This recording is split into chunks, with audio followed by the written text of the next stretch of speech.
Bad dreams, huh? Well, it is real, sort of. You see, part of being a Grey Warden is being able to hear the Darkspawn. That's what your dream was, hearing them. The Archdemon, it talks to the Horde, and we feel it just as they do. That's why we know this is really a blight.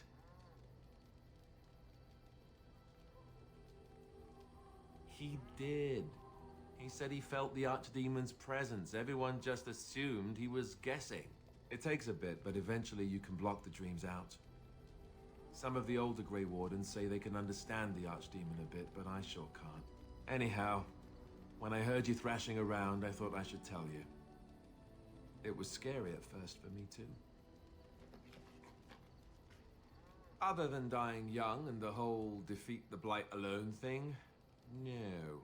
I'm all tapped out for surprises. Anyhow, you're up now, right? Let's pull up camp and get a move on.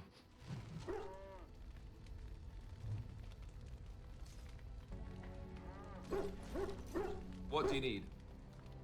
Ask away.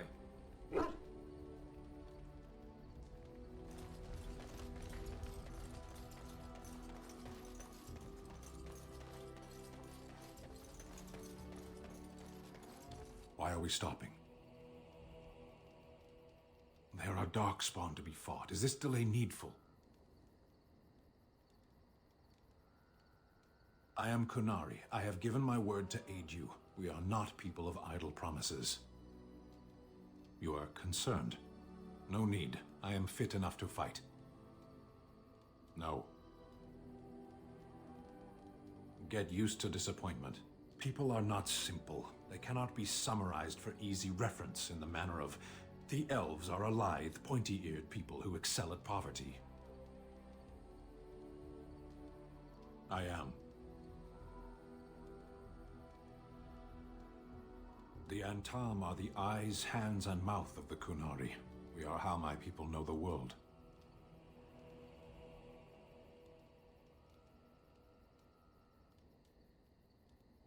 Compared to what?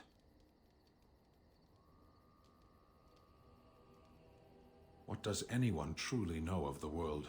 The world changes. We change. The Antam observe what we can, just as you do. I have always fought in war, human. Some of them. They aren't all alike. Generally, I do not see how this matters. Seheron and Parvolan are distant. Ferelden and the Darkspawn are immediate. Decide. I am a Sten of the Beresad. I did not choose to be who I am any more than you did. The Antam are the eyes, hands, and mouth of the Kunari. We are how my people know the world. No, I didn't. Yes. There is no point to this. We are keeping the Darkspawn waiting.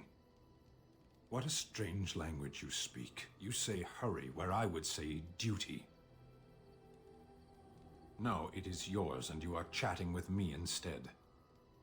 As you wish. Yes. Speak, then. Then I suggest we move on. Sitting, as you observed.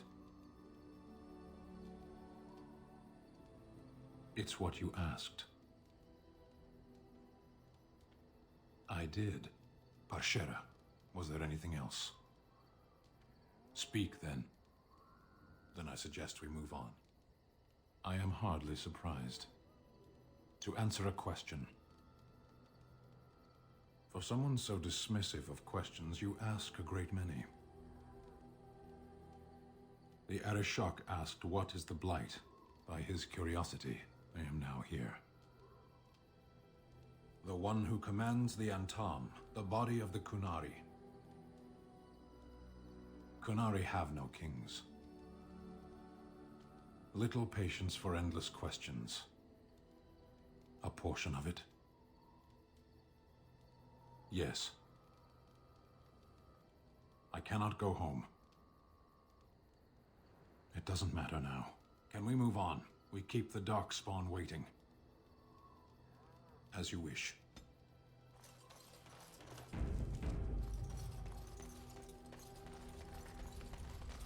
What do you wish of me? We are in camp, so 'tis as good a time as any.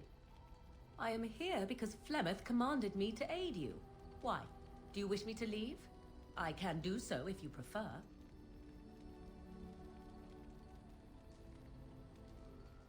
Then I assume our discussion ends here. What do you wish of me? If you must.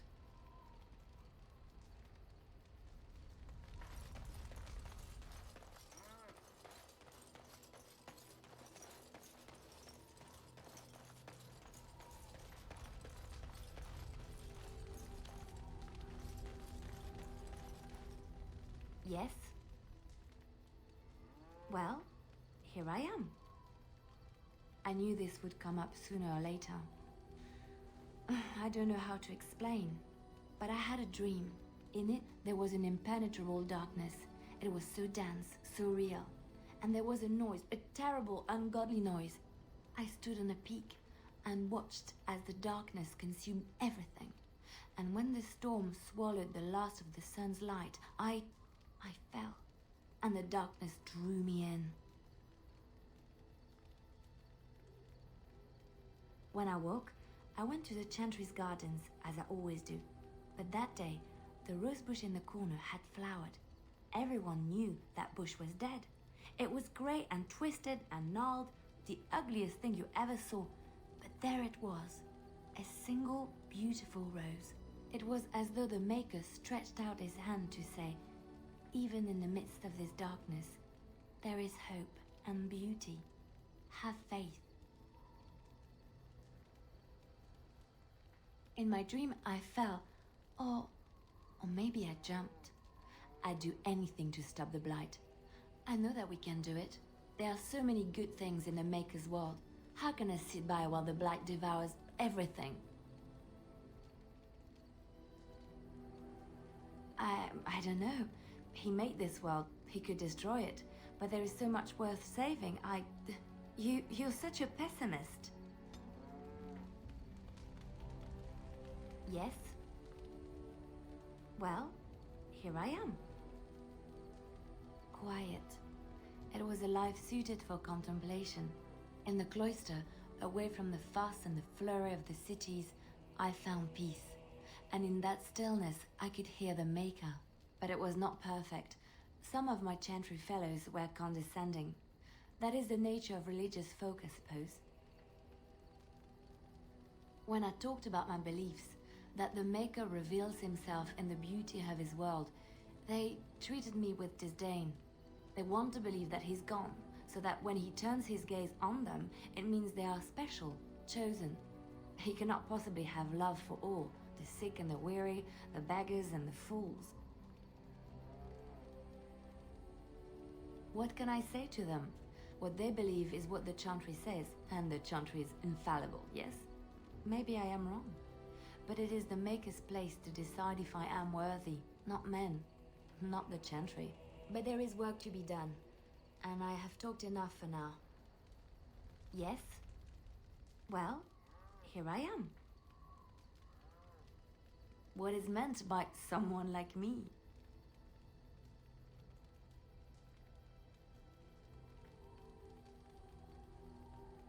Did you think I was always a cloistered sister? The Chantry provides succor and safe harbor to all who seek it. I chose to stay and become affirmed. We affirm our belief in the Maker, in Andraste and the chant, but other than that, there are no vows taken. The Chantry does not pride, and you should. I desired time apart from the world. I was a traveling minstrel in Orlais. Tales and songs were my life. I performed, and they rewarded me with applause and coin. And my skill in battle? Well, you pick up different skills when you travel, yes? Yes, of course. Let's move on. Yes? Well, here I am. Of course I do. I love stories far too much to keep them to myself. Chantry law says it is man's pride that created the Darkspawn. In ages past, the mages of the Tevinder Imperium, in their pride, they thought their magics, in so thinking, They invaded, but they were impure and full of sin. The Maker cursed them and caused them any land that was touched by the taint became blighted and would suffer no life. Instead, of course, Orlesians enjoy telling stories. I shall tell you my favorite tale of Aveline, the Knight of Olay. A long time ago, a girl child was born to a farmer. He had hoped for a son, not a daughter, and so he told his wife to abandon the child in the woods. Before the cold could claim her, the baby was found by a tribe of Dalish Aveline, for that is what they called her. She learned to wield the sword as well as any man, could kill a deer with an arrow at hunt. Aveline's Dalish guardians saw that she could easily best any Orlesian chevalier in battle, and wanted to show the cruel humans the child they had left to die. They bestowed upon her a fine horse and armor, and sent her to... Now in those days, no woman was allowed to take up arms, let alone compete in... Aveline won many events, and gained the approval of the adoring crowd.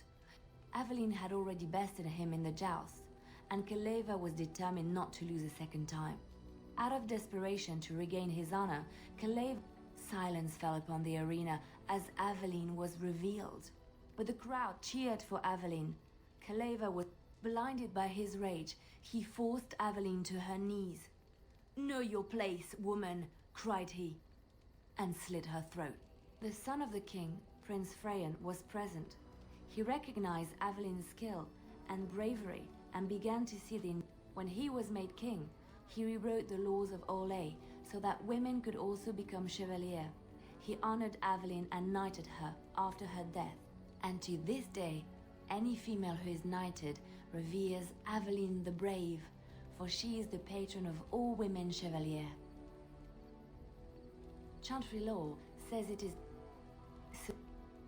any land that was touched by the taint. I know one, told to me by my mother a long time ago. It always chilled me to the bone. Maybe you are you sure? Was she the Flemeth of legend? Flemeth, the devour of men. Ferelden mothers scare their daughters with talk of Flemeth. They also say that Flemeth mourns her lost beauty and will steal yours through your looking glass if she catches you. Flemeth's beauty was known throughout the land. When she came of age, she came to the attention. Conobar soon learned that his young bride had the gift of magic.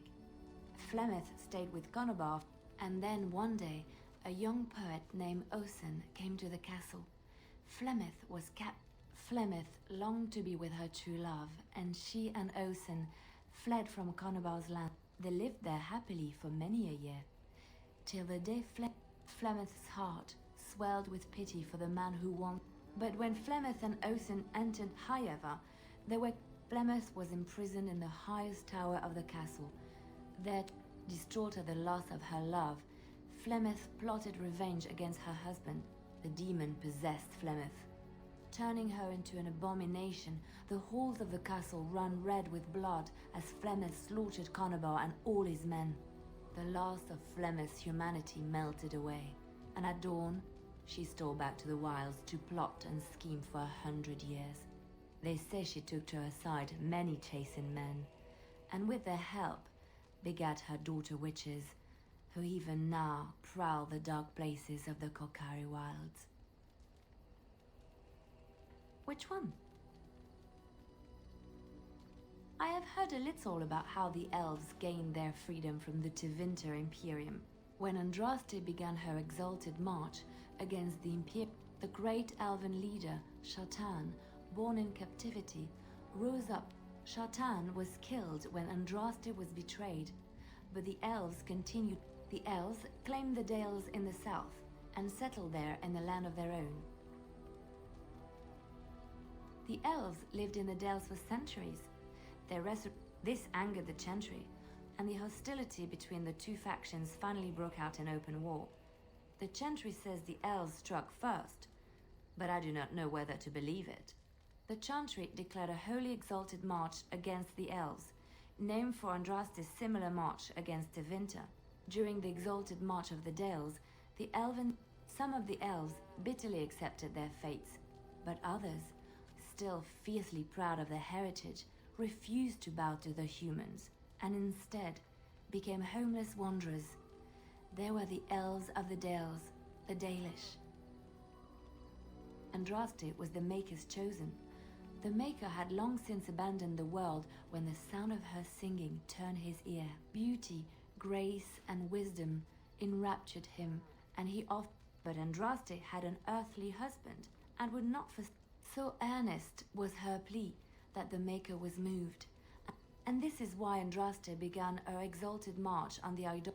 Andraste brought the Imperium to its knees, and her victories converted many to the.